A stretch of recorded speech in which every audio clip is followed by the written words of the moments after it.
because I think in a professional manner he could have went upstairs. They have great history, have some bad history, but the history was rekindled. He should have went upstairs. But you don't think there's something wrong with even wanting more? No, let me like finish. for where you are now. You don't think that there is something fundamentally wrong? Something fundamentally like with wrong. saying that he wants more. You played for a team that had Big Four. You forgot about that. You, Akeem, Scotty. First of all, it doesn't matter. That wasn't even close. It doesn't matter. No, it's not even close. It doesn't matter. We were all old men way past that prime. It doesn't This guy matter. just won the championship. He got a young Kyrie Irving and a terrific Kevin Love. And but it takes more than that to win the championship. They just won the championship. What do you mean it takes more? Okay. They just won the championship. First of all, you know nothing about going back to back. I do, and Kenny do. Listen. Teams are coming at his head. They need more. They need a big shot Bob. They need a guy like Kenny Smith. They need a playmaker like LeBron said. It's only inappropriate because he went to the media. He should have went to Dan Gilbert and said, hey, I need help, boom, boom, boom. And they should have had a private conversation. But don't ever say LeBron don't want to compete. Hey, listen, he says he needs help. Listen, he's the best player in the world. He's got plenty of help. Why don't he take it?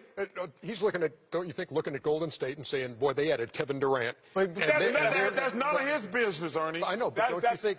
You want to be the GM for every team in the league now? I'm just saying, don't you think that provides his view of where Cleveland is and their chances of repeating... Cleveland's done everything. Ernie, they got the highest payroll in the league. They don't have any tradable parts. I'm just trying to say why LeBron might be looking at that as saying, he says, we're not as good, and they're better than they were. He doesn't have that right, because what Kevin Durant did was not ordinary. That was extraordinary. That doesn't happen in our lifetime. That's the first time that's happened in basketball lifetime, where a guy who was on a team that was up 3-1 and was about to go to the NBA Finals goes to the team that beats them. That doesn't happen. So you cannot compare what Golden State has to what the world has.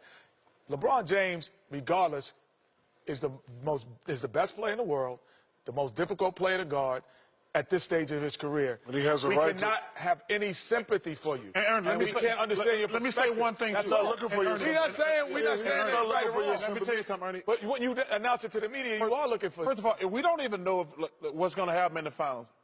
But if LeBron James is able to beat the Golden State Warriors or the San Antonio Spurs, his legacy is going to grow through the roof. But this notion, listen, the Cleveland Cavaliers have the highest payroll in the NBA. I'm granting you that. I understand that. But Ernie, this ain't like a 7-Eleven. You can just go in and buy anything. They're trying to make trades. They got lucky getting Kyle Korver. Like, Kyle Korver's a good player. They gave up Mike Dunleavy, who wasn't even playing. But they say, like, you can just say, hey, let me go get this player here, there. They got the highest payroll in the league. They paying $40, $50 million in luxury. If they were under the cap, he might have a point.